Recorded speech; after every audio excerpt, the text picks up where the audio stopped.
And welcome. Welcome to Two Girls, One Ghost.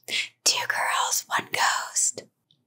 And we are your ghostesses. That's Corinne and I'm Sabrina. Hi. And I woke up to a strange, random direct message on Instagram this morning. Wait, I thought it was silly. Why did you think you texted it to me? And you're like, did you get this too? Was just, and I was like, no. It's like someone created a fake Instagram to send it to me. So if you are or Jeff, do you think that it's just a ghost?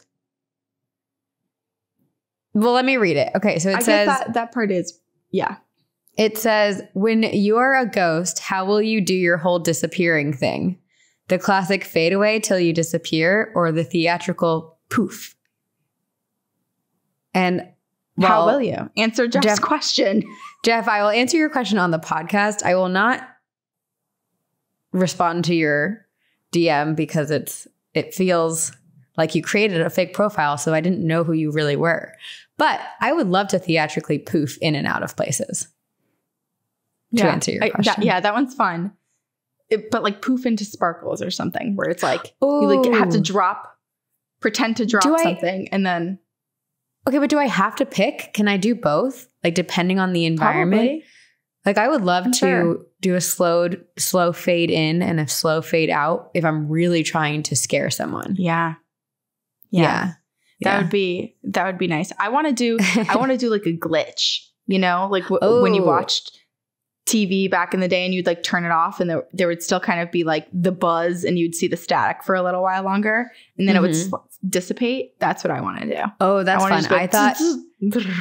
I love that. I thought you were talking about like you're in one spot for a second and all of a sudden you glitch and you're closer to them. That would be so scary. Oh my God. I would be petrified. Hell no. Oh my gosh, on the plane yesterday. I want to know how everyone else wants to do their disappearing and appearing as a ghost. Let us know. How you're glitching or dissipating. Yeah. I watched so many scary movies on the plane yesterday, but one of them was... I can't believe you did that. Yeah, but I watched A Quiet Place 2. That was the second movie I watched. Mm-hmm. And I was not prepared. I shouldn't have watched it on the plane. It's amazing, but it's not something that you should watch when you're next to people and sharing such close proximity with them. Because the amount of times I went and like my full body, like I was like throwing elbows at like the guy who's next to me. I'm like, I'm so sorry. I'm so sorry. And I literally turned the volume almost all the way down, the brightness all the way down. I was just reading the screen because I was too scared. So I was like just doing closed captions because it's scary. I was like, that's what I do. I need to choose more wisely where I do things. Yeah. But I feel like the plane is a perfect place to catch up on movies. And that is a movie you need to see. So I condone it. Yes. I wish that you and I, when we Dexter traveled to do things, I wish we traveled together so that we could do like a 3, 2, 1 play and watch a scary movie together. And watch things together. That would be so fun. Yeah. Well, I'm sure there's going to be things that we're going to do together in the near future. I know, but we're not going to fly on the same flight. We're not on the same flight. Yeah. You're right. Yeah. Unless we go to Europe. We like meet each other. We're not in the same city, so we're never on the same flight. Yeah. Yeah. Everyone, this is an Encounters episode. And if you're new here, we're also on YouTube starting June 1st. This actually might be our... does this come out in June? No, it still is May. No. I think it's still May. But it will be uploaded. Our hope is that we'll have all of these edited so that you can just pop into YouTube, see them all. Pop in, say hello. Binge the past ones, and then we'll keep up like as each week drops. It will also be on YouTube. Yeah. I love seeing people already starting to subscribe to us on YouTube. It makes me really excited. I know, it's fun. Sometimes I forget that we already created the profile. And I'm like, why are we getting these notifications? We don't have YouTube yet. But I forget that we actually have the YouTube. We just haven't uploaded much on it yet. Yeah. Yeah. But we will. Yeah. Mm-hmm. It's gotta be but we're here to read your spooky stories. Ghost stories. All of you guys and your ghostly happenings. Do you want to go first? Yeah. Yeah, I do. I already saw your subject lines and I'm really excited about them. Well, some are not going to be unsurprising to anyone who's listened to any other episode of the podcast, but I'm going to start out with one from Piper called Bigfoot Has a Little Alien Friend. I mean, that's the most Sabrina and Corinne subject line there ever was. It's a little bit for you. It's a little bit for me. So and a lot for everyone else. Right. Okay. Hey girls, my name is Piper. I was working on a different email, but I just had to send this in right after it happened. No, it's not a story about Bigfoot. Oh. But I was hoping to catch your eye. Piper! You did, Piper. You really did. You did. But honestly, that's brilliant. Haven't we said, like, just give us a enticing tagline, so we'll grab it? The more interesting the subject line, the more intrigued Corinne and I will be. Right. We'll see it quicker. We see everything, but we'll see it quicker. So I get this very bad nightmare, and I just had one about a possessed doll and voodoo doll. I've had the voodoo doll dream before, but it's never turned into a handmade Raggedy Ann doll before in my dream.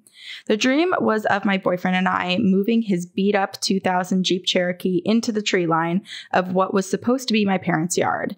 He's currently living with us, and I guess he was in the dream too. So for some reason, I had the urge to go look in his glove box, and in the owner's manual sat a very neatly placed voodoo doll. Thank God I know he doesn't actually have an owner's manual in that ugly thing, but still.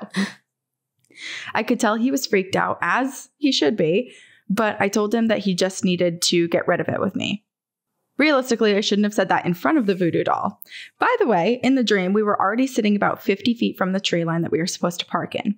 At the time, I wasn't worried about the doll, but after we got to the tree line, we walked in front of the car and I put a napkin in my hand to take it farther. Well, I somehow still touched it because as soon as I had my fingers on it, I had this horrible feeling. My whole body felt like it was shaking. And when I glanced down, it had turned into one of those big handmade dolls. Not a Raggedy Ann, but similar, with a small head, and the mouth was made of thick red yarn. Remember that. Oh. But I know. Whenever someone in an email says,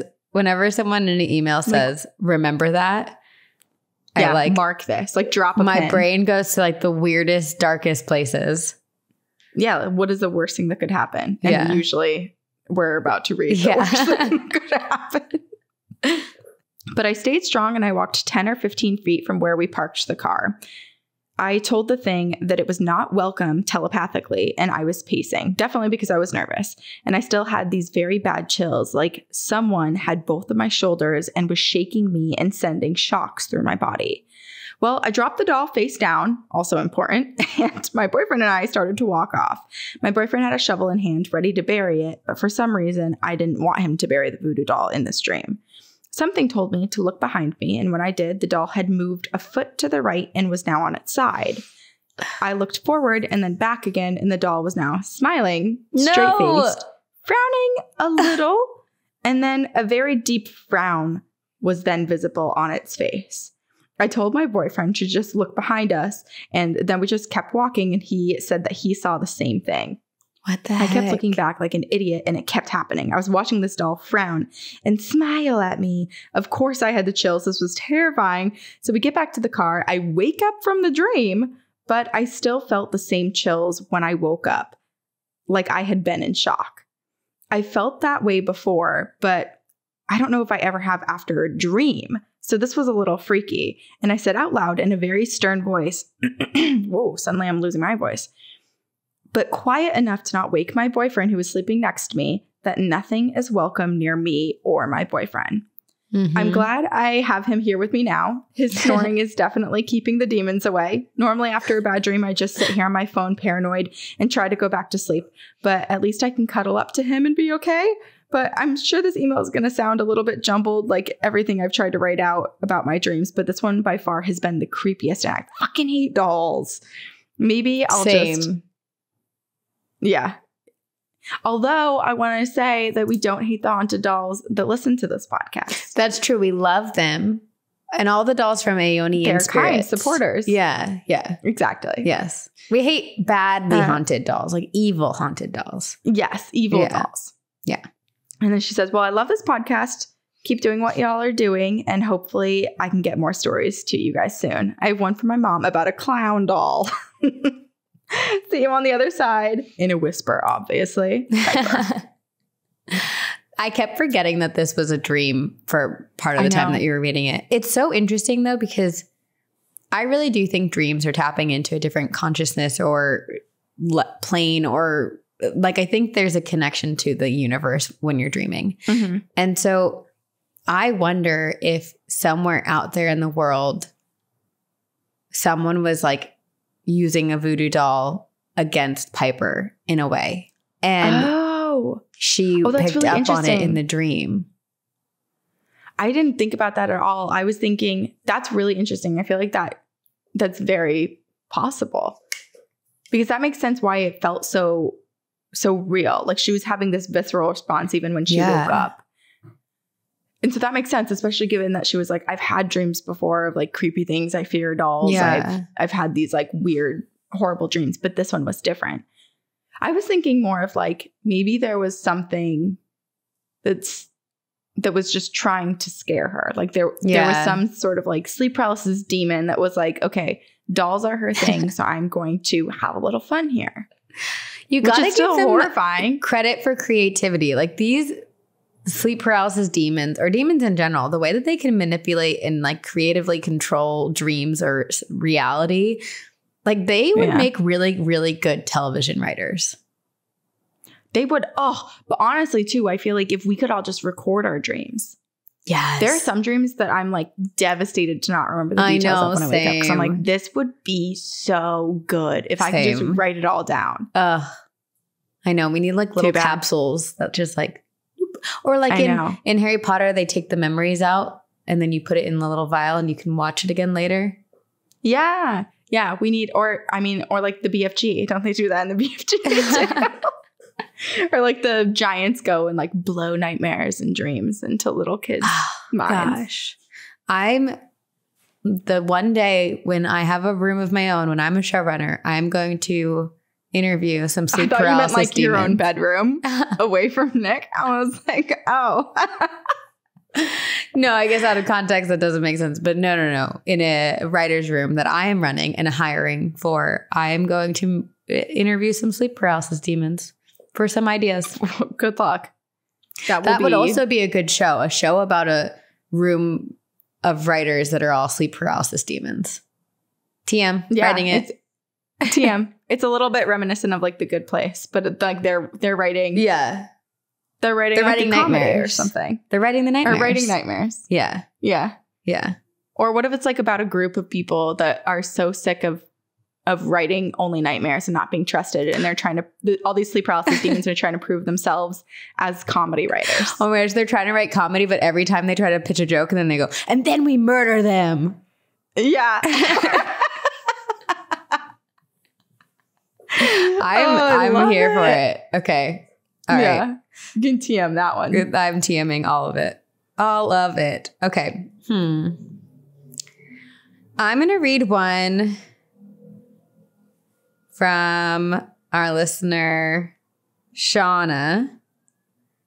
And it's called, well, I'm not going to read the subject line for this one. Okay. Hey, ladies, I'm a huge fan. I've been binging during work to drown out the bitches in my office. Okay, well, Shauna, I need to know more about these bitches in your office. Give us all the drama. Oh my God, that's so funny. That got me. I love workplace drama. Like, I love to hear about the gossip. Wow. I have like tears. That got me, Shauna. I know. It's so funny. But honestly, like, good for you, Shauna. Just plug in your headphones. Ignore it. Don't listen to any of it. Don't be involved. Drown out the bitches. Oh my gosh. Oh, drown out the bitches. I want a shirt that says "Drown out the bitches" with 2 girls, 1 ghost. Oh my gosh. Okay. Woo. Shauna. We'll make like a little embroidered enamel. Yeah. Like people will like just a little pin. Start our own like motorcycle club, and it can be one of the patches. Corinne. Right? It would be cool. I don't know what's wrong with me. Am I like vulnerable right now? Like this shouldn't be setting me off the way that it is, but I have full tears in my eyes. Are you crying? Yeah. I think we're both tired because I was just traveling in LA and you were just in Vegas for your sister's I was just bachelorette. in Vegas and it was a weekend. We're both struggling. Guys, side note. If you have I'm not talk been about Thunder from Down Under again. Yes. You brought it up like 3 times. Everyone I was around you with this weekend, I heard you bring up like, I have to tell you about Thunder from Down Under. Okay, it's called Thunder Down Under. And okay. You guys, if you could see my face right now, which you can. Well, it's on YouTube. People can.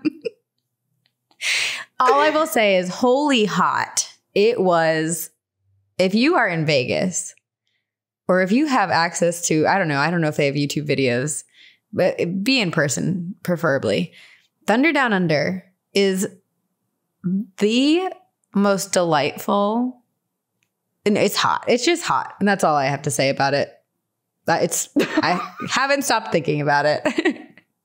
When you told me about it, I mean, I already told you this, but I had to Google, like, does it have nudity? Because I fully thought you went to, like, a full frontal male strip club and were, like, having the time of your life.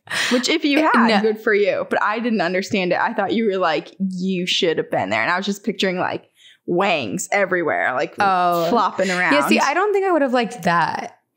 That's not the attractive part. The attractive part was, like, it was like very seductive. It was men like ripping clothes off their bodies and then like occasionally like coming up and sitting on your lap and just like looking you in the eyes. You wanted that contact. Oh, and then this didn't happen to me. I will get back to Shauna's story in a second, but this deserves airtime. This is an ad for oh my gosh. Thunder Down Under, please sponsor our podcast. Oh my God. Can you imagine? Free trip. Everyone gets to go. Oh my God. That's your birthday present. Right? Ooh, I'm hot. Okay. So there were a couple of girls who were brought up onto stage and the guys would like grind on them and then slowly do a striptease to them. And then they would pick the girl up and then put their hands on their butts. So like they would have the girl touch their firm, muscular butts. Let me just say, society has been objectifying women for forever. And it felt really, really nice to objectify men for an hour. It felt like it was time. Well, also the difference too there is that the guys have chosen to be on stage and to place the woman's hands on their own butts. Yes. So that I did look at photos of all the guys that worked there after you told me, because I went on the website and it's like, meet our dudes, and they are very muscular. So the whole concept is supposed to be that they're from Australia. I'm pretty sure they had fake Australian accents, but it didn't bother me. I was still. We got to do some stalking on Instagram or something. Figure it out. Okay. The true mystery. I will be back to Thunder Down Under. I will say that. Great. Okay. Shauna's story. Okay. If it doesn't have Australian dudes taking their clothes off, we don't want to hear it, Shauna. Oh, gosh. If anyone's watched Love Island, the show gave me fanny flutters. That's all I have to say. Okay. Shauna's story. LOL. Anywho, I'm pretty sure if my mom ever hears this subject line, she's going to kick my ass, but it is what it is. So, a little backstory. My brother and I weren't on the best of terms leading up to his death in 2017. We hadn't talked in probably about 2-ish years, mainly because I'm a stubborn asshole, but we both are. So, when he died, I felt like a part of me died with him. I felt such guilt because I knew I could have mended our relationship, but didn't. So about a week before he died, he was talking to my mom about how he felt guilty about our fight. And my mom told him to talk to me, but we never got to have that conversation. He was sadly killed in May of 2017. So in September of 2018, I found out I was pregnant, but I wasn't sure if my little one was going to make it or not with everything I had going wrong, so I didn't tell anyone. So one day I was super stressed because of how sick I was and just needed comfort from my mom. So I called her and I told her I was pregnant, and she told me she already knew. She said my brother came to her in a dream and told her I was having a boy. Shauna, you're at it again. Sabrina. I'm like emotional. I don't know. So my brother was always a shithead. Not nice, but it's the truth. So I was like, there's no effing way I'm having a boy. I'm having a girl because he's an asshole and would say one thing when it was the opposite. So for months, I was set on having a girl. I was like, this fool is bullshitting my mom because he knows how much I would want a boy. So I go in for my ultrasound and the tech was like, I don't want you to find out on a table. So he printed the picture and put it in a freaking sealed envelope so I couldn't see while I was waiting. And obviously, I open it as soon as I walk out of the office and see some freaking boy parts. This asshole didn't lie after all, which low key I was kind of bummed about because I was totally prepared for a girl. And that is how my dead brother snitched me out to my mom. My son was born on May 24th, 2019, because his uncle knew I didn't want to have my son on the day we lost him. Oh. Sorry, this email's long. It's not. Stay spooky, Shauna. This is incredible. This is reminding me so much of the story that we heard on Campfire Stories too. I know. Very similar. Wow. I mean, it's just really nice to hear a story of like the support from your loved ones who pass away when there's new life coming in. Because that's a really tough thing to also like celebrate in addition to your family while also still actively grieving and mourning and thinking about someone who used to be a part of your family that's not physically present anymore. Yeah. So I just think that's really lovely, like to have that moment. And for her, I wonder what her mom thought. Like, I wonder what the actual interaction was. I know. What was the dream? Right. It's also How interesting. Did she know to like truly trust it? It's also interesting to me because I know Shauna said that her and her brother never really made amends before he passed away, but it's clear to me that her brother has forgiven her and he has moved on and he's watching over her and now her son. And based on Shauna's experience, like having trouble with the pregnancy in the beginning, and she was so stressed and didn't want to tell anyone, like clearly Shauna's brother was like, she needs someone to know and someone to support her. And so I'm going to tell our mom. And like, oh, I just think that's so sweet. So sweet. And I hope to Shauna too, like it helps her understand that he forgives her. That they have moved on together and he's going to be there for her. Right. And be, oh my gosh, and be Shauna's little son's guardian angel. Right. Or imaginary friend, you know? Yes. Like I'm just thinking about like baby monitors where like you'll hear someone be like, it's okay. Or like cooing at the baby, putting them to sleep. And you're like, who is that? And then you realize it's like your grandmother or someone. I love that. Yeah, I love those. That. All of these stories are just so like heartwarming, but also makes you want to cry. Yeah. This story, not your story, and then probably not a lot of the stories we're going to read, but stories of like family members coming from beyond to share messages. Yeah, I agree. Angels, miracles. Exactly. Miracles, magic. Yeah. Okay. I have another one. This one, I believe the subject line is authentic to what the story has to offer. And it is called Bigfoot Made My Dad Cry. So I'm just going to put those back to back just so that we get one Bigfoot one in here. This is a requirement. From Amber. Okay. It's a requirement. Okay. Hey, ghouls, ghost, significant others, and Leia. First off, I want to say how much I love the podcast and you girls. And I was also so excited to hear the episode about Minnesota that I had picked. Woo. Okay, so I'm going to tell you guys a story. I didn't understand, but I heard something similar.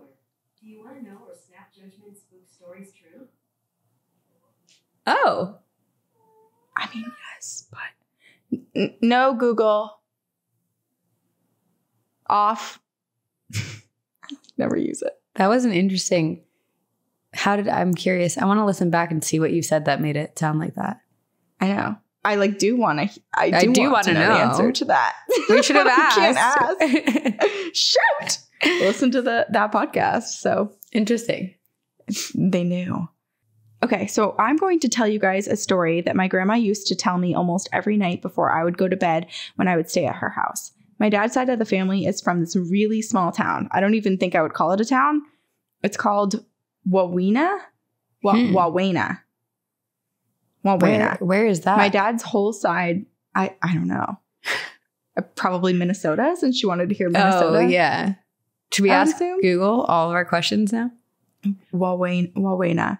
Okay. My dad's whole side claims that Bigfoot lives there. Okay, so when my dad was about 2 or 3, he was taking a nap while my aunt was watching TV, and my grandma was down the road at her sister's house visiting. And my 2 uncles were outside throwing rocks at big moths that were on the side of their shed. Oh my God. Sounds like Minnesota. They were harming. She writes, as they were harming innocent moths, like boys do, I guess, they heard a noise that sounded like something coming out of the swampy area behind the house. Oh. It was making some sort of grunting noises. They started running towards the house and heard whatever it was chasing them. So they got inside and they locked the door.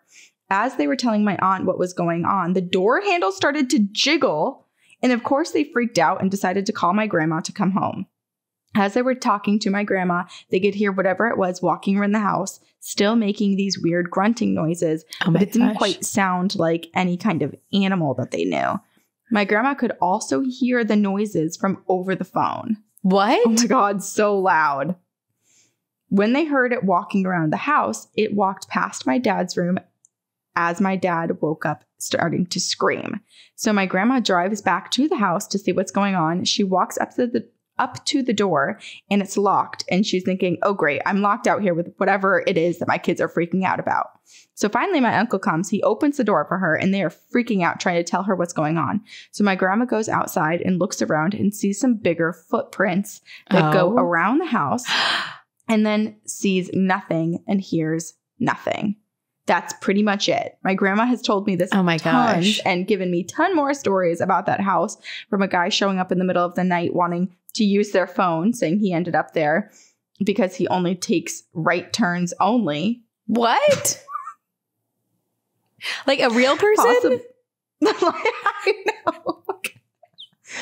know. Possibly seeing a hat man and seeing a group of people all in white walking down the dirt road and then disappearing. Oh. And also my dad has lots of stories of Bigfoot encounters that I'll try to send in. Thanks for reading, Amber. Amber, we need all of your stories. My goodness. That's one of those things where it's like, you know what, how little kids, like when you're a little kid at some point in your life, whether it's like at school or some sort of like town sponsored event, at least in New England, I feel like this happened a lot, where you would get to do like your handprints in some sort of clay. That's where I'd want to like take one of those kits and mix it up and make some casts of the Bigfoot footprints. I know. Yes. Okay. My question is though, like, what did Bigfoot want? I'm thinking, I'm in my mind, I'm thinking that Bigfoot was confused or like, I don't know, had a few too many swamp beers and ended up like transporting inside the house and then was like grunting and confused and like, how do I get out? Where's my portal back to the swamps and my stumbling around? It's so... I don't think it was inside the house. I think it was just walking around the perimeter and probably... but the door was shaking. Just frustrated. Trying to get in. Oh, of trying to get in the house. Oh. Yeah, but the grunting was so loud that her grandma could hear the grunting from outside. I'm thinking, I mean...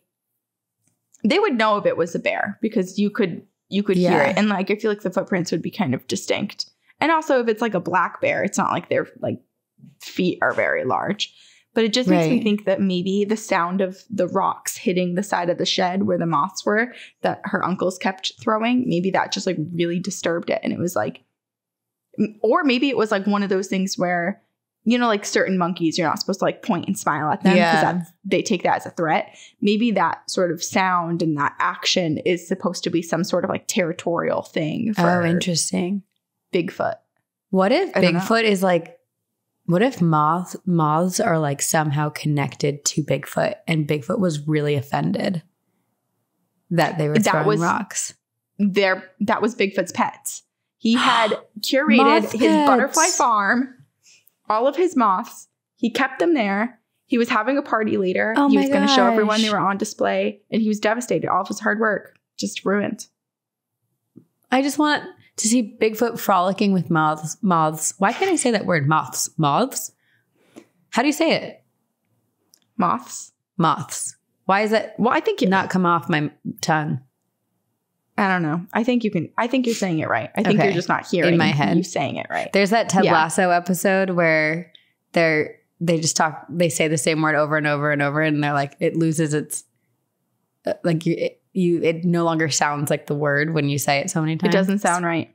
Yeah, that's how I feel about the word pillow. I feel like if I say it like maybe even 7 times, it starts to feel wrong. But it's also one of my favorite words because it just feels good coming out of your mouth. Pillow. And it feels good under your head too. Yes, it does. Yes. Okay, well. Man, all right. Well, Bigfoot, Amber, you owe us a lot of stories. A lot of them. So we will be waiting. Yes, we will. This is a story from our listener, Vanessa. And it's called, it's a doppelganger, it's a guardian angel, ... it's astral projection, ? Hi, Sabrina and Corinne. My name is Vanessa. I'm 23 years old and I'm from Richmond, Virginia. I've been listening to the podcast since November 2019 and I've been hooked ever since. I love like that was just like a little bio. Like now we know everything about Vanessa. Yep. Yeah. We know what we need to know, but not everything. So yes. We need to hear her ghost story. A part of the triangle. Her experience. A part of the triangle. I've been meaning to write in for the longest time, but your recent episode Encounters 90 and the constant mention of doppelgangers was the push I needed to shoot an email. I have many stories, but I'll be sharing 2 short ones. My mom and I are super close. She's my best friend and my rock. We've always been very spiritual and sensitive beings, and together we've experienced all things paranormal, good and bad. When I was a teenager, approximately 14 years old, I was going through depression and was just in a really rough spot in life. One night I was not feeling well and I remember praying because I felt so alone and I cried myself to sleep.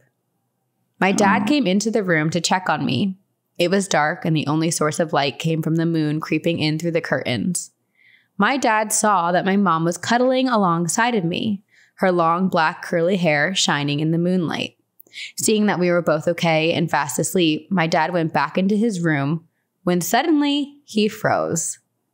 My mom was in their bed reading a book. Oh! It's so creepy, but it's also beautiful. I know. So I'm like cringing, but also smiling. Oh. So who the heck was in bed cuddling with me? My dad, immediately thinking it was an intruder with me, ran back into my room and saw that no one was in bed but me.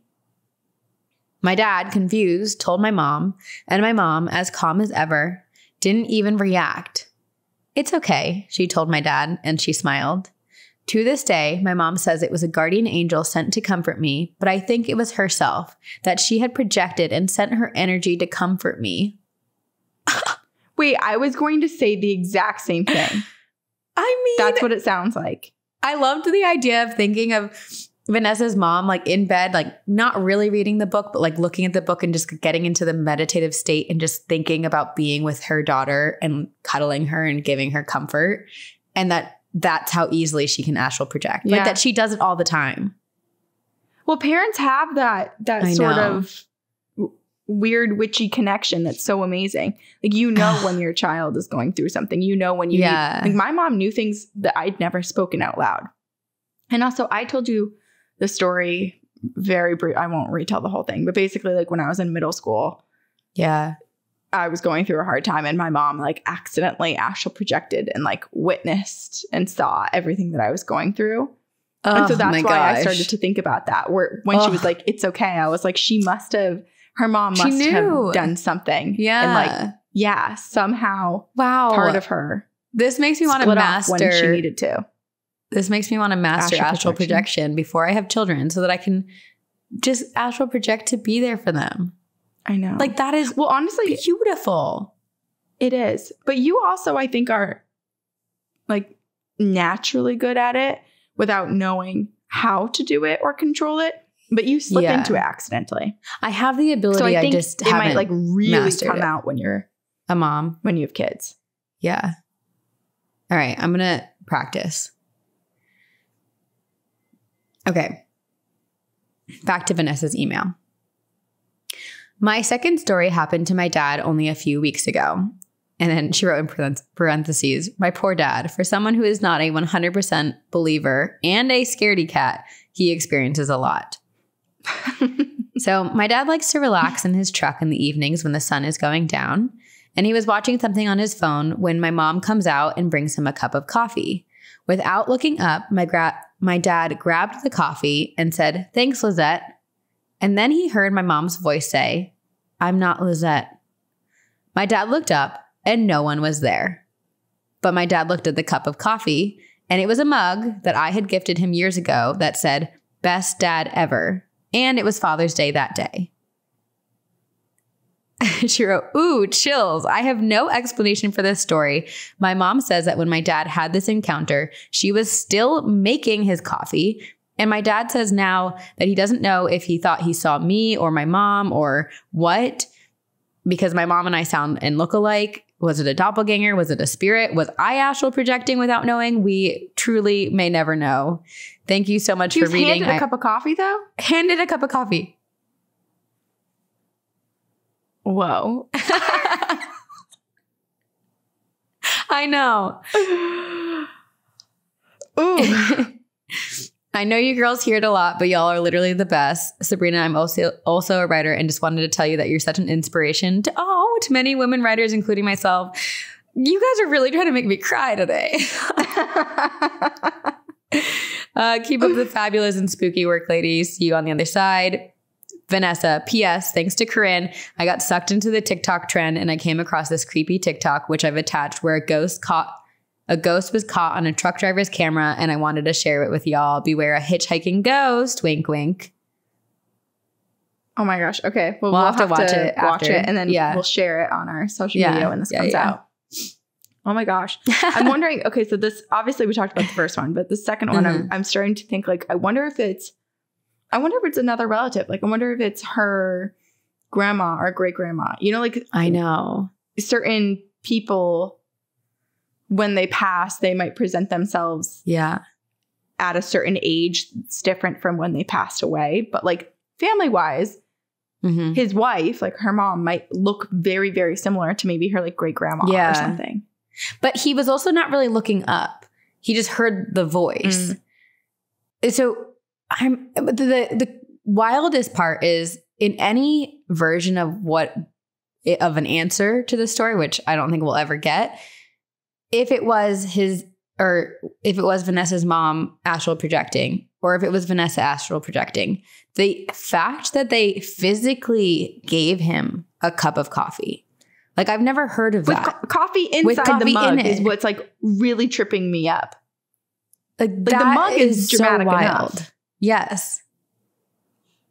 But coffee in the mug when the coffee's still being made. How is the coffee there? Also, how did he have any? How did it taste? I mean, coffee from the astral plane. That's magic. Are you kidding me? Oh my gosh. That's magic. Maybe that's how you become like the chosen one.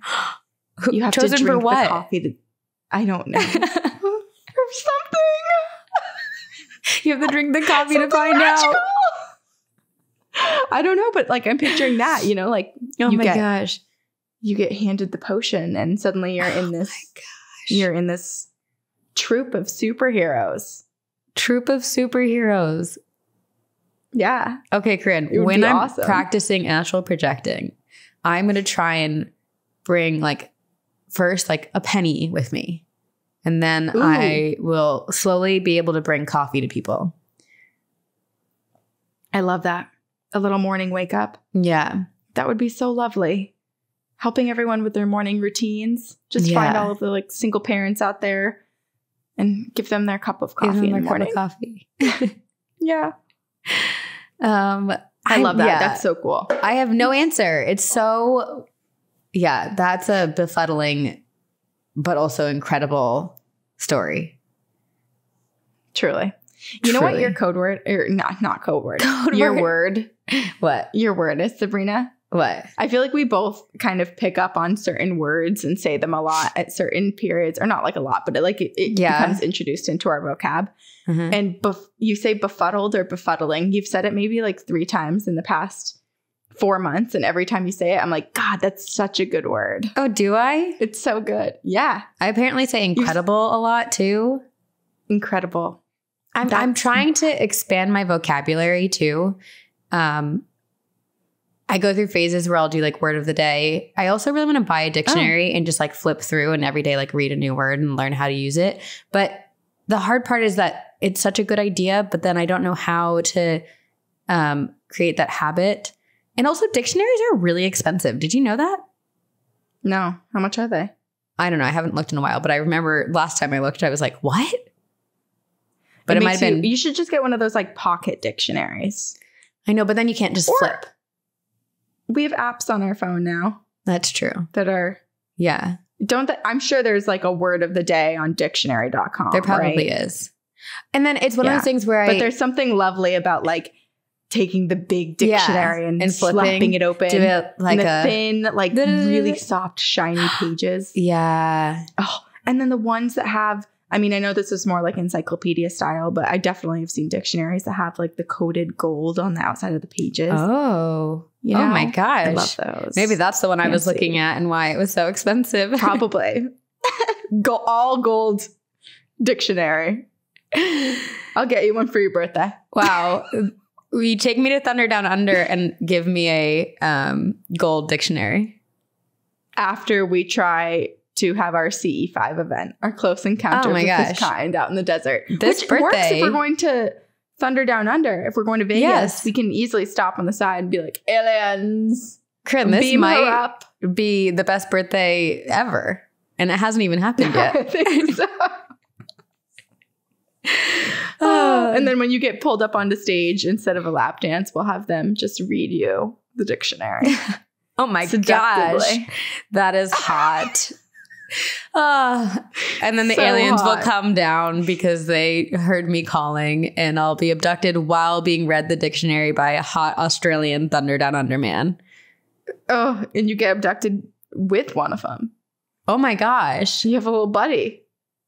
A group abduction. What if, oh my God, what if that was in the news? It was like girl from Ghost Podcast and the entire cast of Thunder Down Under abducted in front of audience in Las Vegas. And then Instagram and TikTok would have to verify us because they would see that article and they're like, yes, these women are famous. Yeah. Actually, if anyone out there is a writer, if you guys could write about us in like a kind and positive way, that would be great. Because we attempted to get verified and they were like, no. People need to write about you. You have to have articles. And we're like, oh, we only have the ghost penis. And that's it. Which I'm shocked that's not enough. I'm sorry. But yeah. I thought, it felt more than enough to us. It did. So it really did. Okay. I have an email from Caitlin, and it's titled "Spirits Just Like Me?" So I don't know if that's a good thing or a bad thing. I hope it's good. I know. We're about to find out. Okay. Hello, Corinne and Sabrina. I hope you both are doing well. I have 2 stories for you today. They are big ones for me, so bear with me. While I may add, I've never experienced feeling off around spirits. Never. Oh. I guess I was just used to feeling them growing up in a house where spirits lingered. But my fiance always knows when something is off. And he actually saw an apparition, which I'm very jealous of, when he was young. But moving on. I am severely prone to sleep paralysis, which has stopped, thankfully.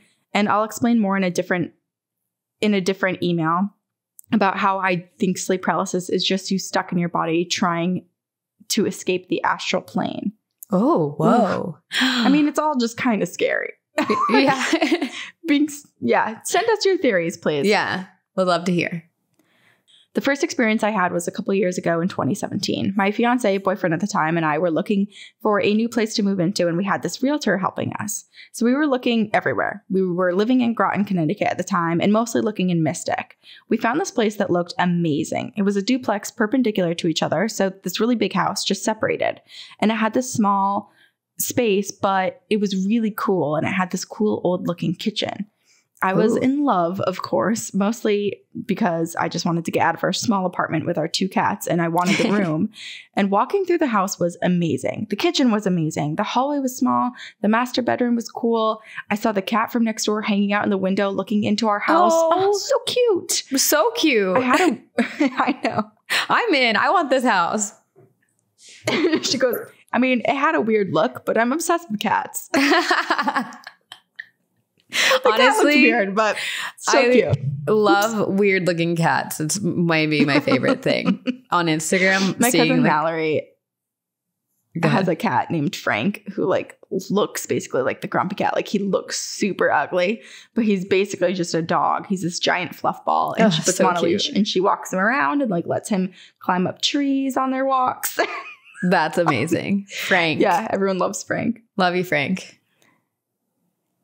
We also ended up walking up the attic stairs, and I remember turning halfway to look around, and I see a photo just placed right in my eye line, like it was meant for me to see it. My boyfriend at the time was like, that's weird. And even the realtor was like, yeah, that is weird. And we shrugged it off and ended up filling out the application. My boyfriend kept telling me that he didn't know how he felt about it, but I was like, oh, come on, why not? And that night we got a text from the realtor saying that people wanted to meet us and talk about it. And so we went forward with it, and I was very excited. Yay. That night I ended up waking up randomly. I'd like to note that I only wake up in the middle of the night when I have to pee very badly. Other than that, I'm a very heavy sleeper. But alas, randomly, I woke up.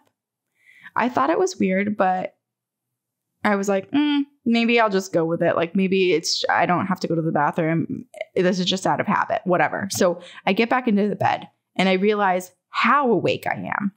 I am wide awake, but for no reason. So I tried to force myself to sleep, which I guess I wish I didn't. While attempting to force myself to sleep, I was experiencing flashes of images, which sounds like exactly how it would be if you were thinking about it in the movies. It was so cliche, but true. I was experiencing flashes of white light going through images in my head of us in the house, specifically when we were in the master bedroom. Only I wasn't looking through my eyes. I was looking through the cat's eyes. Stop it. Stop it. Stop and it. Seeing Stop the it. house the way that the cat would be seeing it. Oh my. The way the cat would be looking at us. I was watching myself gawk at the cat while a ghostly dark image stood behind me. Oh, I'm chilled throughout this whole story. I shrugged off the images and I checked what time it was. And it was around 3 a.m. and I finally forced myself to sleep, which then got worse. This cat is magic. We talked last, 2 weeks ago that cats are witches. This cat cats is a witch. I'm obsessed. How incredible. But like the cat is telling them that there's something dark in the house. Like you see yourself through my eyes and you see this darkness move about behind you. Wow. Okay. Wow. Okay. So then things got worse. We were in the house, but everything was opposite. The house looked older, but the realtor was there. We were in the kitchen and there was this hidden window where I saw this horrible looking girl with this huge evil grin on her face. Oh. I screamed to everyone to leave and I ran out of the house and down the long driveway, which has stone walls. And of course, as I'm running there, the girl is there again, having her head doing a 180. And of course, now I'm running towards her. I ended up tripping into the street and can you imagine? I'm turning around to see a bunch of people attacking me. And then there's this woman, a high bun and a high neck Victorian outfit standing over me and stabs me with a lone knife. What the I wake heck? up crying, holding my boyfriend. This is like the show Ghosts gone horribly wrong, right? The non-comedic one. This is the one written by the sleep paralysis demons. Yes. It's a comedy. She'll run out into the hall and down the driveway and it will be hilarious and then we'll stab her. No. I woke up crying and holding my boyfriend, asking to never step foot in that place again. So we retracted our offer the next day. The second big experience I had happened just last November in 2019. My boyfriend and I were Airbnb-ing it up. We were Airbnb-ing it up with some friends and going to Rhode Island Comic-Con. I was super excited, especially because I got tickets to get a photo op with my spooky girl, Christina Ricci. A week prior, though, I was going through some difficulties with my ankle. My plantar fasciitis was really acting up and causing me to have swollen ankles. And my feet, I could barely walk on them. So hiking up the spiral staircase to the 3rd floor was a challenge. Our friends had already gotten there and we were at the con, and my boyfriend and I got there just a little bit later and wanted to drop off our stuff and meet them for dinner. As I mentioned, I never get vibes from places, but as soon as we walked in, it was not good. I even expressed to my boyfriend, "Does something feel off to you?" And he agreed, but shrugged it off, and we went to dinner. That night, forgetting how we felt, we fell asleep, and I woke in the middle of the night with no reason again whatsoever and immediately knew what it meant. Fuck. I knew there was something horrible about to go down. Oh my God. Oh no. It was boiling hot in the room, and it was just this hot, dead air, which was terrible. But I tried to force myself back to sleep. And like I said, I have this foot issue, and one specifically that I had to elevate.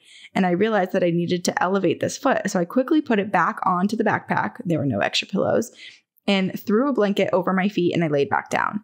No sooner did my head hit the pillow that I felt a finger glide up the bottom of my foot. No! I shot up saying, "Yo, what the fuck was that?" Oh my gosh. Oh my gosh. Oh my gosh. Oh my gosh. I know. Just like I'm picturing it like just on like up the toe, in between your like toes. with like a sharp nail.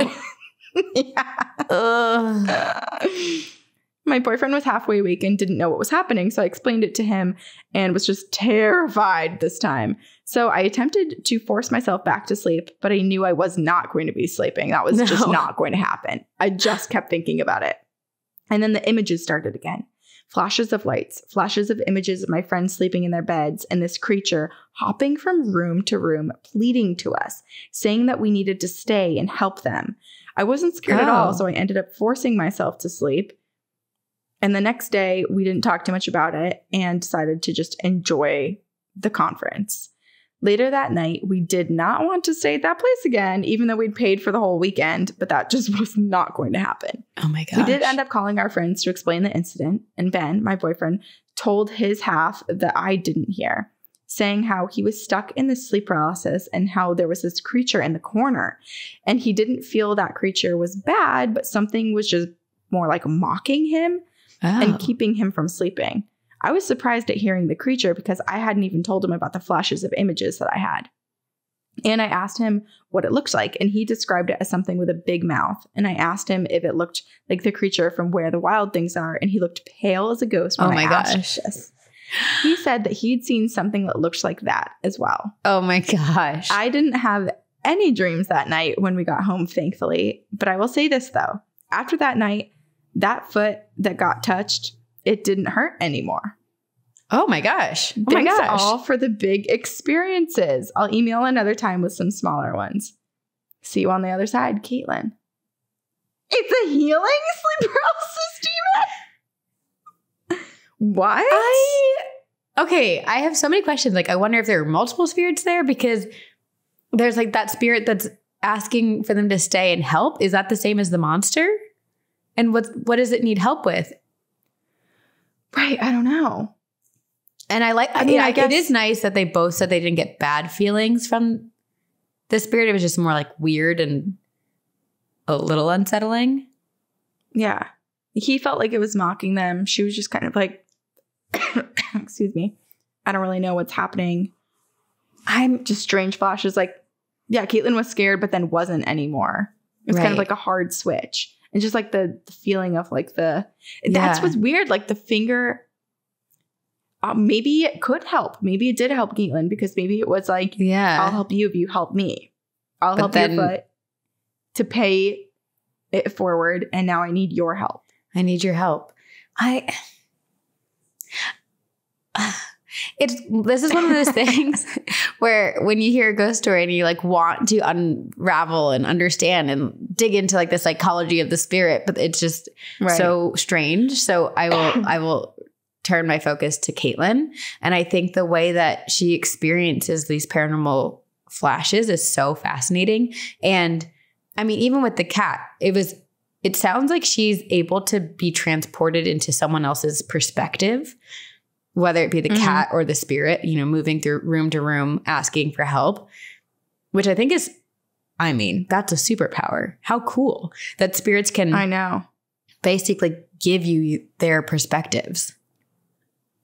And it's also interesting that it's like moments of time, that it's flashes. Yeah. It's like photographs. Yeah.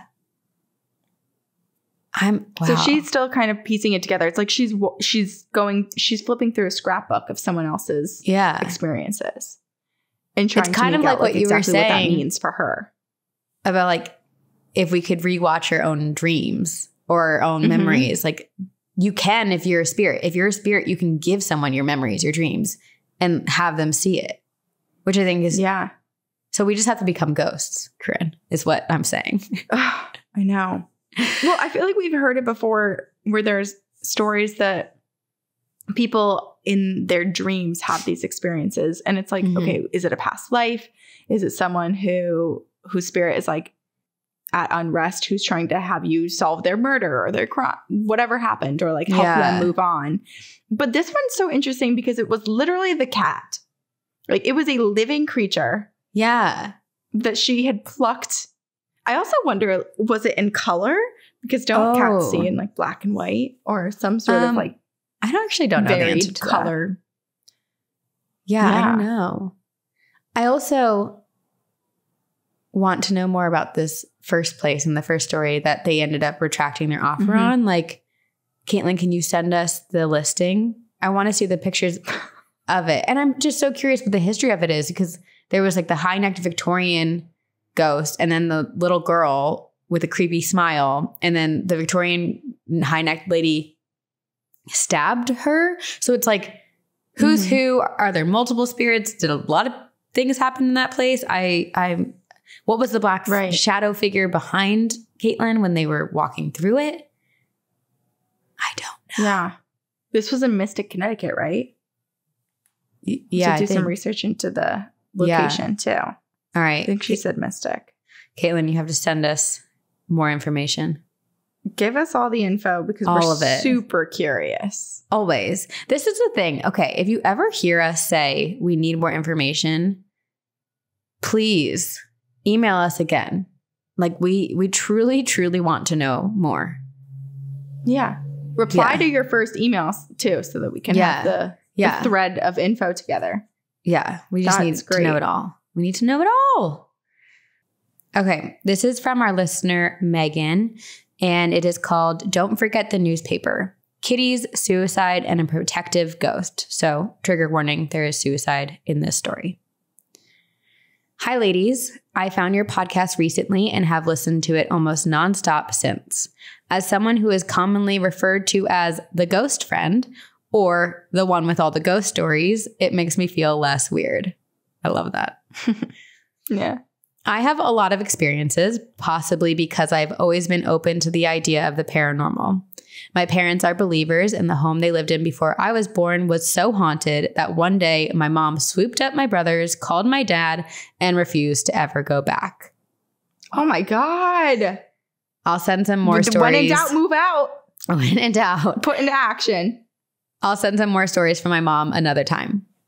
When I was in my teenage years, I went to a medium, as you do, and he immediately sensed that I have the ability to see and tap into that world. I always describe it to people as, if you're in a crowded room and only one person could see you, you would try to talk to that person. I think this is why I have had so many experiences.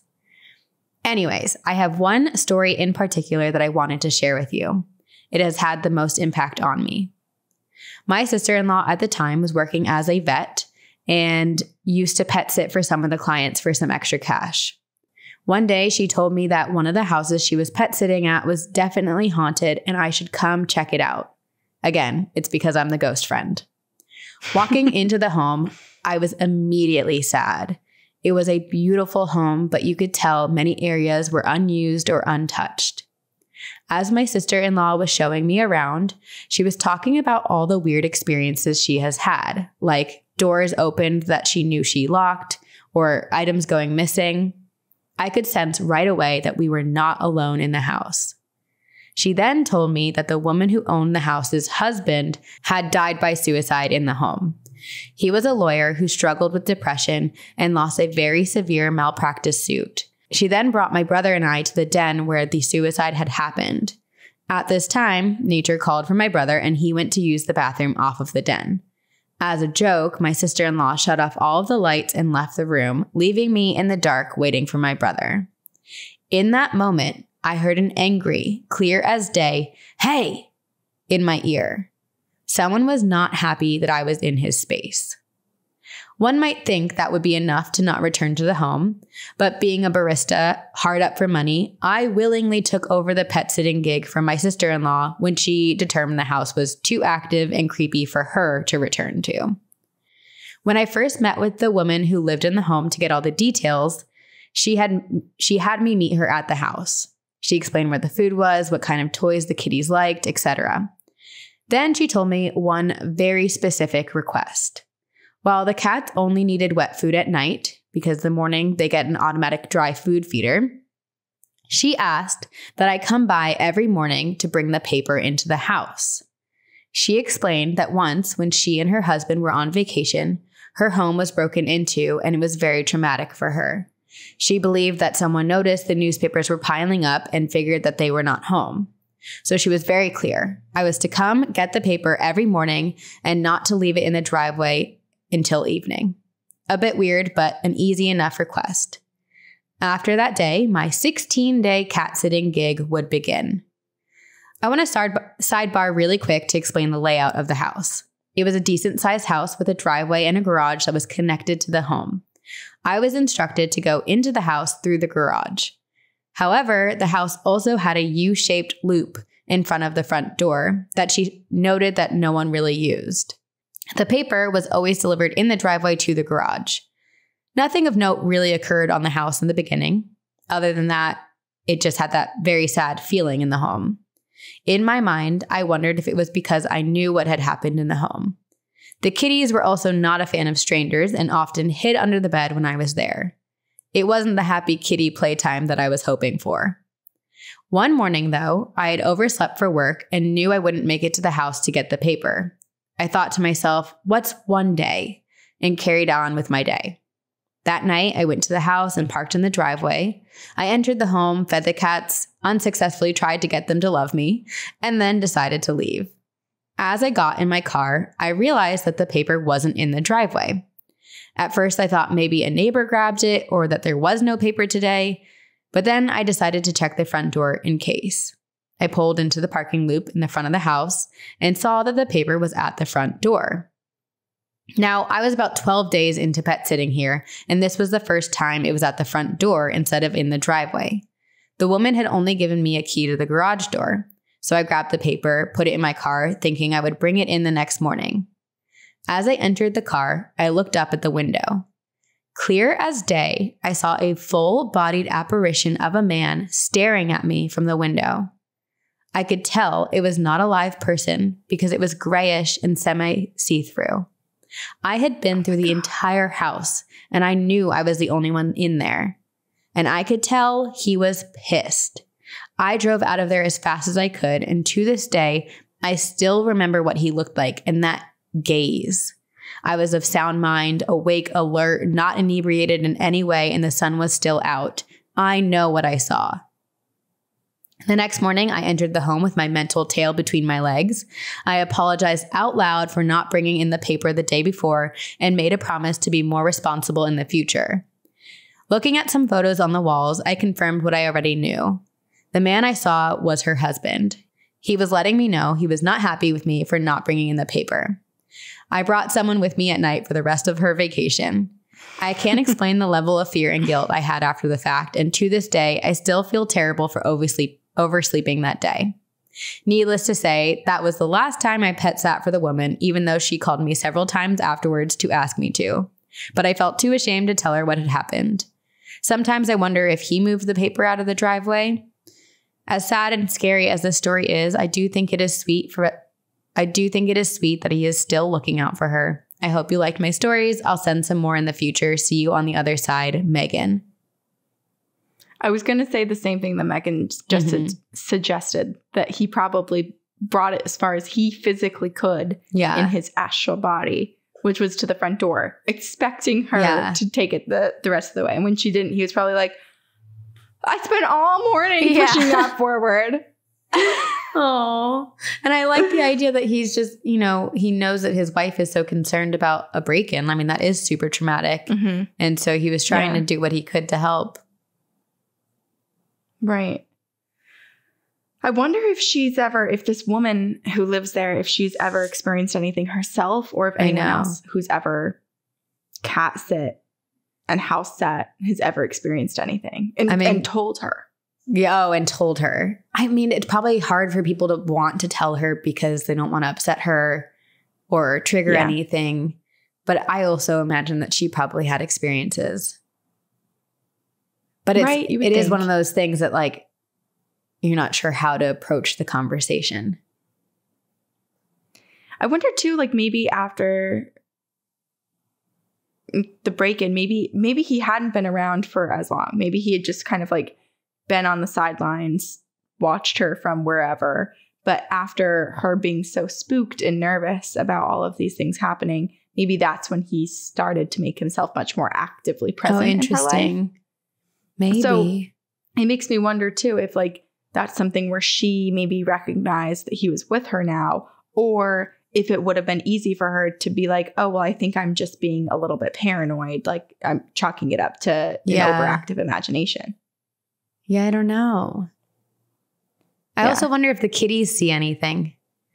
Like, what if the kitties are hiding when Megan was there because they spent all day playing with the woman's husband who passed away? Right. Aw. I know. That's nice. That is nice to think. That they're just like having a good time. Oh, but I get the feeling when cats like don't love you, it is so, well, for me, soul wrenching. I'm like, why don't you understand how much I love you? I know. I feel that way with just all animals. I'm like, I thought I had animal vibes. So if you're not picking up on my animal vibes, why don't you what's like happening? Me? What's wrong with you? What's the disconnect? What are you not getting? Oh my gosh, did I tell you? You're not picking up what I'm putting down, animal. When I was in Sedona with Nick and his parents, there was one night we were like going out to the car at like 10 p.m. to grab something. Mm-hmm. And I'm walking down the stairs from our hotel room.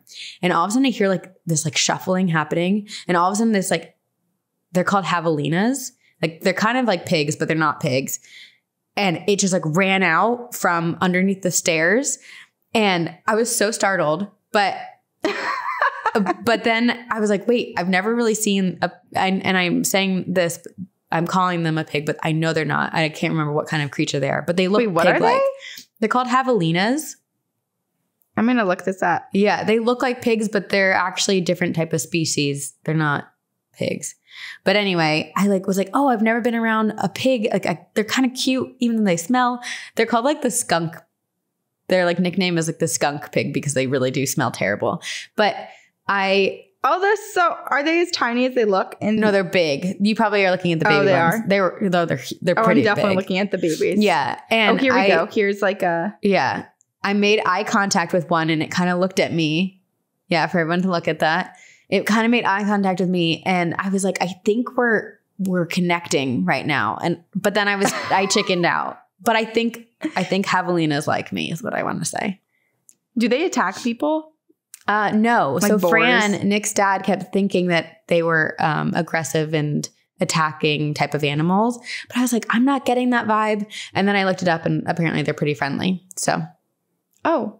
Yeah. Well, I want to befriend the pigs. Yeah. Pigs to me, Sabrina, you know how like when you're just like full cat. Like full. Cats will make you cry. Cats will make your heart full. Yeah. My heart is full when I'm around dogs, but pigs make me cry. Oh. If I see a pig, I am like near tears. Have you pet a pig? I love pigs. Oh, yes. You have? I'm going to cry right now. I have.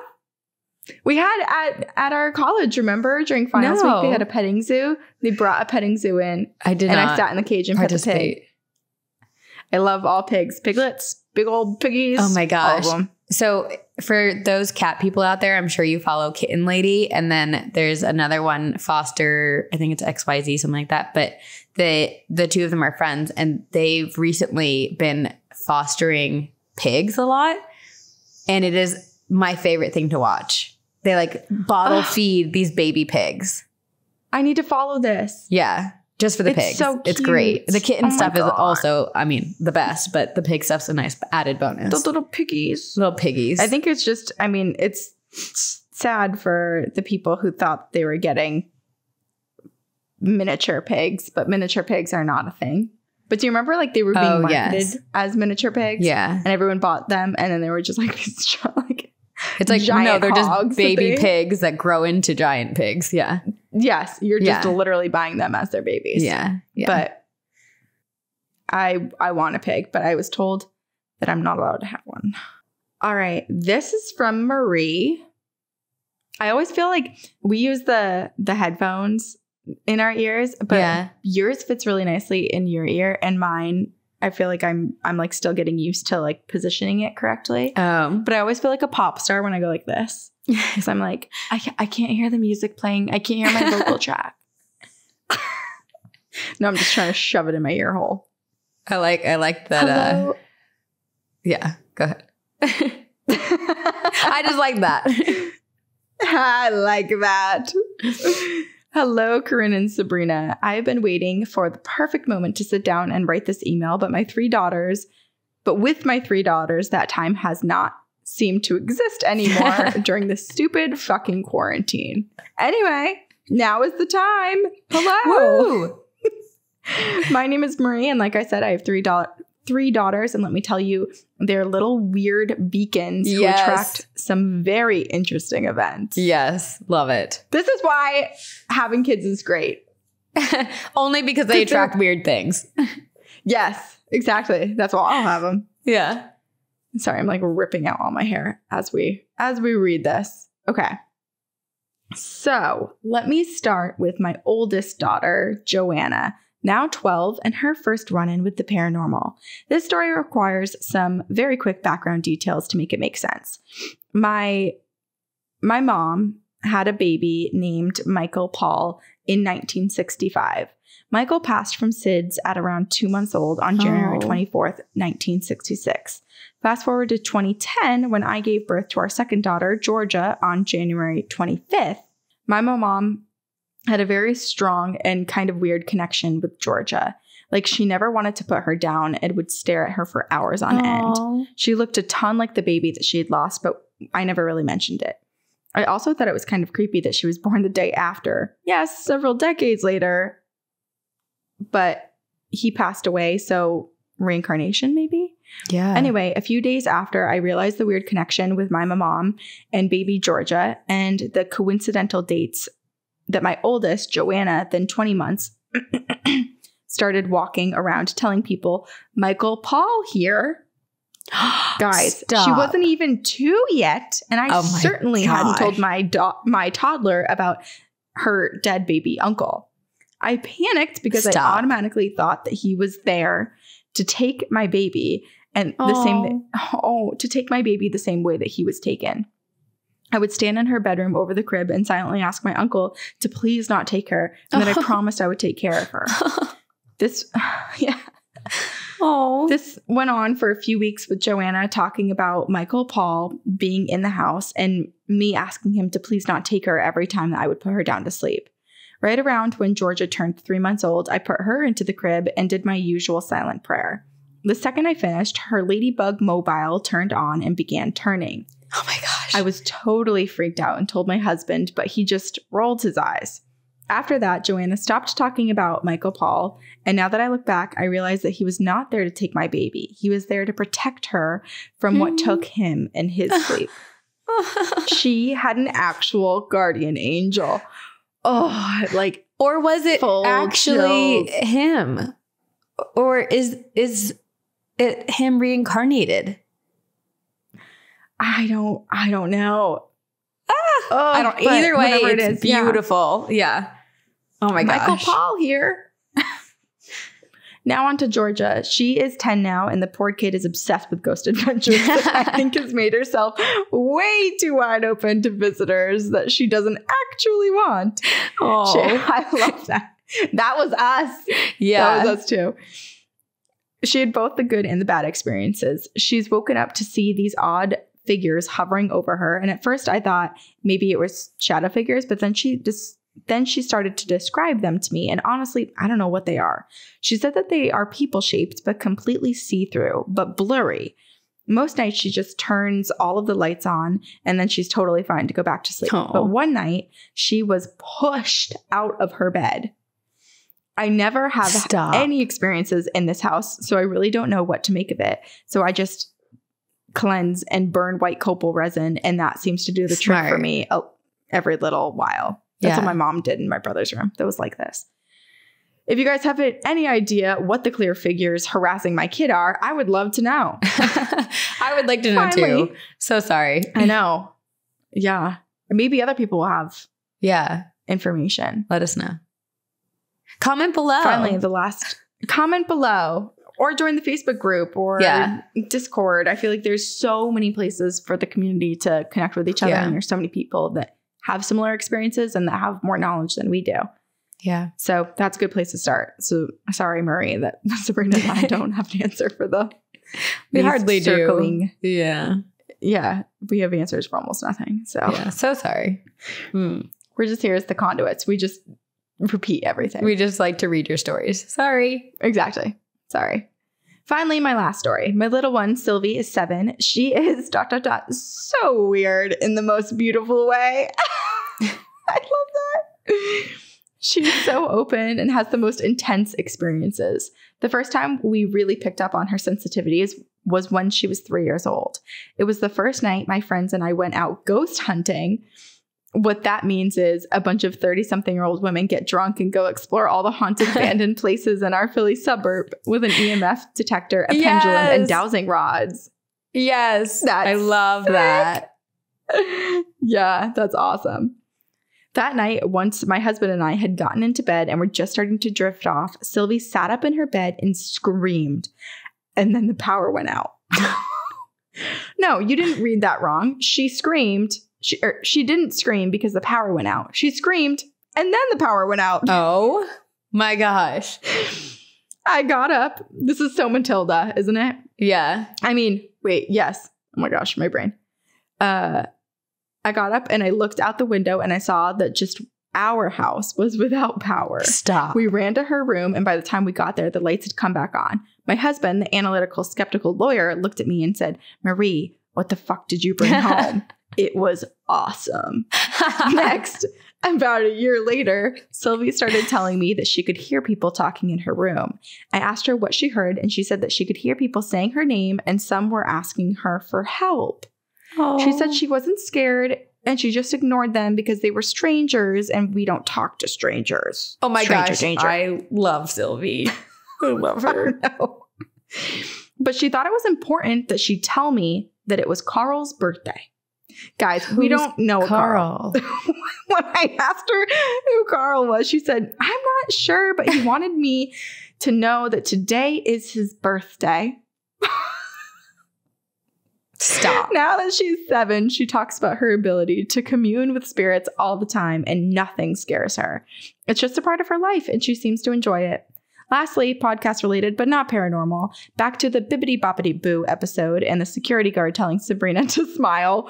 We have this obnoxious old neighbor who speaks in cliches to my girls and they can't stand him. One morning on the way to the bus stop, he told Sylvie, 7 at the time, she needed to smile more. Yes, a child. And she looked at him dead in the face and said, "I don't owe anyone a smile," and kept walking. Sylvie is my spirit animal. Oh my gosh. Praise Sylvie. We're bumping her up to the top of our pyramid scheme. We're bumping us down. You and I are the bottom corners. Sylvie's up here. Yeah. Sylvie's at the top. Sylvie. Thank you for taking the time to read this. You guys are the coolest. And if you ever find yourself in the Philly area, we should totally have some drinks and eat mac and cheese. Oh, that sounds amazing. And can we join you and your on the other moms? Side, can we join the mom EMF group? Because that sounds really fun. I know, the mom EMF group. I know. And I'll just say this because I butchered when I first started reading this. She said my mom. I think I said her mom at the beginning, but it's her grandmother that she was talking about first with Michael Paul, who has since passed away. I figured that with the timing because it was like 1960s.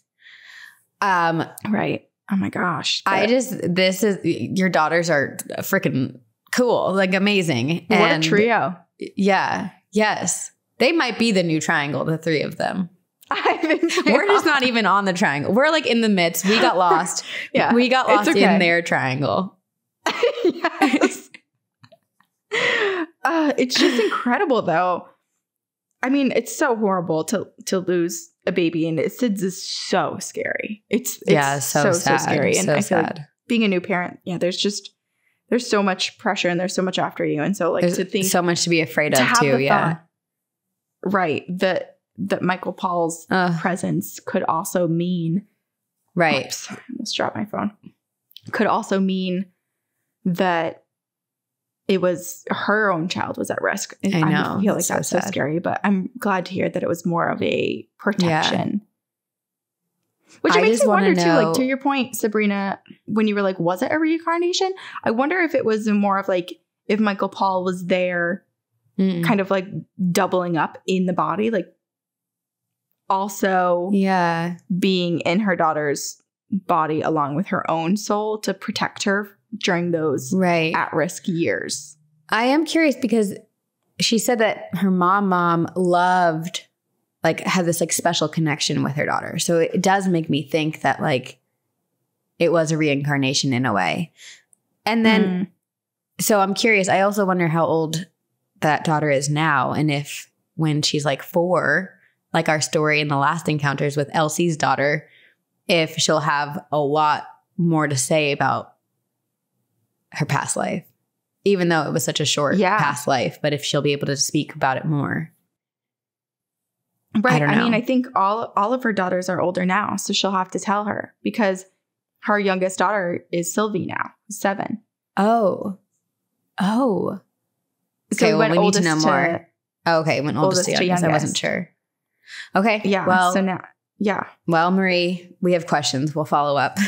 We have questions. But also incredible. Thank you for sharing that.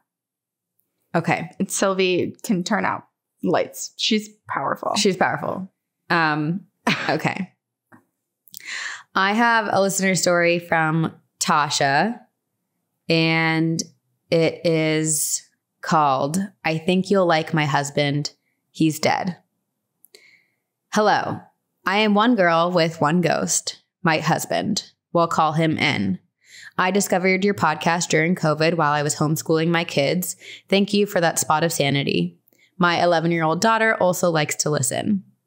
My husband, N, was killed in Afghanistan 10 years ago in September. Our daughter, mentioned above, was 14 months old, and I was 37 weeks pregnant with our son. Through the years, N keeps showing up.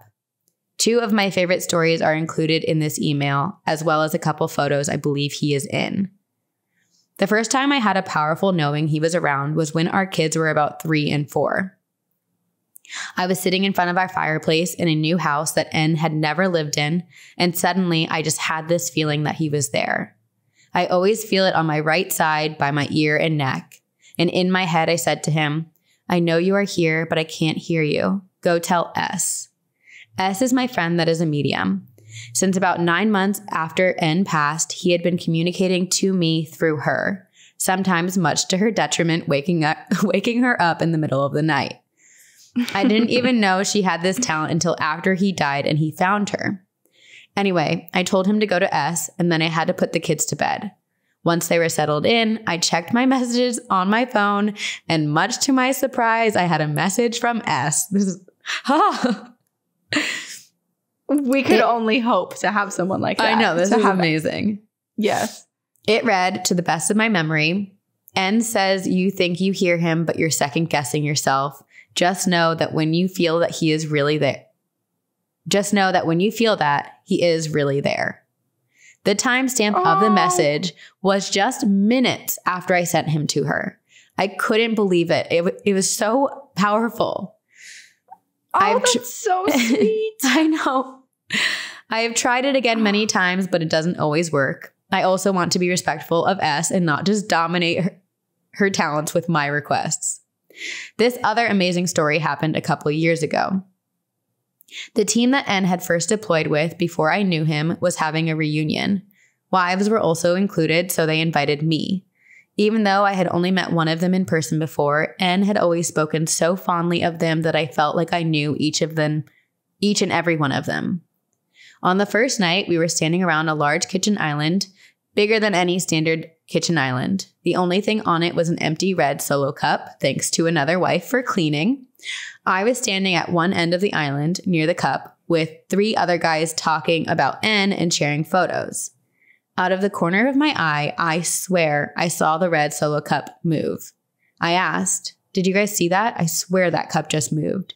So then, with everyone's eyes on the cup I had just called attention to, it flew across the island onto the floor as if hit by the back of someone's hand. It was not a small or gentle movement. Anyone else thinking of the pottery scene in Ghost? That's funny.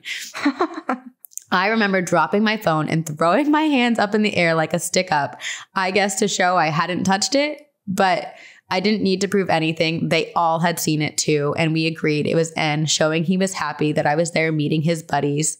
It was one of the most amazing things I've ever witnessed. Also attached are 2 photos for your eyes only. I thought you guys would appreciate these. The first photo is at the reception after N's funeral. It is of our very good friend who had served with N and our daughter. His wife took the picture and at first didn't realize what it was. Days later, she sent it to me with a text that said, "That's not John's hand.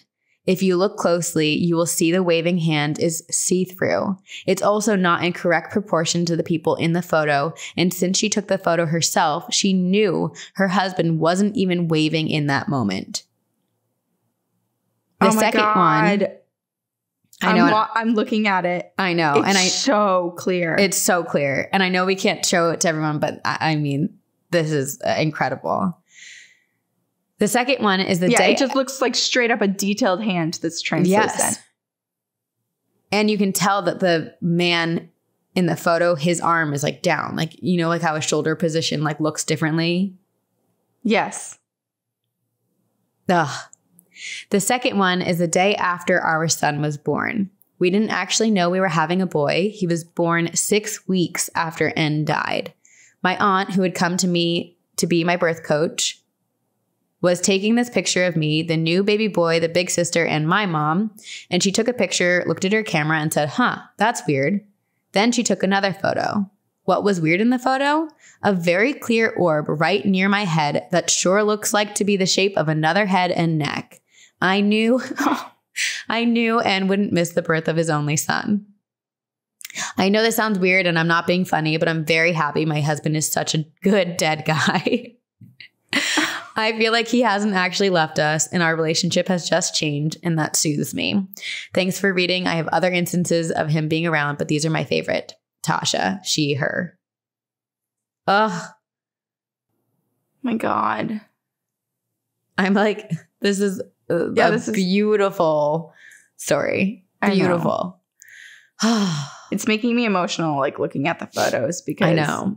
Because I feel like we already feel so connected to everyone just through people's emails and writing, but to like see these photos, actually see them. Yeah, I know. Oh God, I know. Tasha, I'm sorry that you had to go through. I know. It's so sad, but I love that N is still with Tasha and her family and her kids, and the fact that he communicates through her friend because he has messages for her. Like I am curious, Tasha, after your son was born, did N say anything to us? Like, and were there any communications or messages? Right. And how many messages have you gotten from us? And you know, you don't have to tell us, but I'm just curious. This is reminding me of Who Wants to Be a Millionaire, where you have to like phone a friend. They just like go through S. I was like, where are you going with this connection? No, he has to phone a friend. He's like, oh, I gotta call S. She's not fully getting it this time. But it also sounds like Tasha's super, I mean, obviously she knows when he's around. She knows when she can like hear him and connect with him. It's just about trusting herself in that too. So it sounds like that's only going to grow over time. I know. And pretty soon, I mean, it's amazing to have S as like a backup and someone who can double down and tell you that you're correct in what you're feeling and experiencing. But it also seems like Tasha's going to fully be able to have this connection on her own with her husband. I also wonder if as her kids have grown up or are growing up, if they will ever have any experiences with their father. Yeah. Right. Because her kids are young. Yeah. I mean, one of her babies was born. And they're like 11 now. They're probably, I think that's 11, now they're 12. A little older. Yeah. But yeah, at the time, especially like when it sounds like John was being, John, who am I? N. Wait, why did I say John? It's I N. I don't know. Why did you say John? What if that's what if that's actually his name and you just were that given? Would be weird. That would be weird. Okay, well, N. Yeah. It literally doesn't say the word John in here anywhere. Yeah. N. It is. Yeah, well, around the time that N was being really active, like they were younger, they were babies, and it sounds like he still is. So he's still. Gosh, I wonder what they'll see. I wonder, and experience, and hear, and feel. I feel like Tuesdays are now my favorite day. We record in the mornings on Tuesdays, and then we have campfire stories on Spotify Live on Tuesday evenings, and it's just a ghost-filled day, and I freaking love it. I know. I love it. It's amazing. It's amazing. It's so good. So good. And then after campfire stories, everybody's on Discord chatting. Know. And people like tell more. It's so good. It's so good. It's so good. So, well, thanks everyone for being a part of this community. The Triangle. Being a phantom. Lost. Please email us all of your ghost stories to twogirlsoneghostpodcast@gmail.com. And follow us on social media, rate and review us on iTunes. Join our Patreon, our live stream. Oh, we just had our live stream. Well, not really, but like we will have when this episode comes out. Yeah. And then we'll have another live stream in June, and we will announce what that theme is and when it is very soon. Yeah, they're monthly. They're monthly. And we have bonus content. We have in the news, like paranormal news episodes that come out. I don't know why I did the quotations, but I guess like IPN baby and paranormal news. In paranormal news that come out every other week on Patreon. We have ad-free episodes on there. I mean, all the fun stuff. All the fun stuff. And we have YouTube. Maybe you're watching us right now talking about it on YouTube. And maybe you're, look, hey, how you doing? Hey. Hey, hi, how's it going? Did you enjoy seeing our faces? Did you like this? Rate and review and comment below. Yeah, please be nice. Please.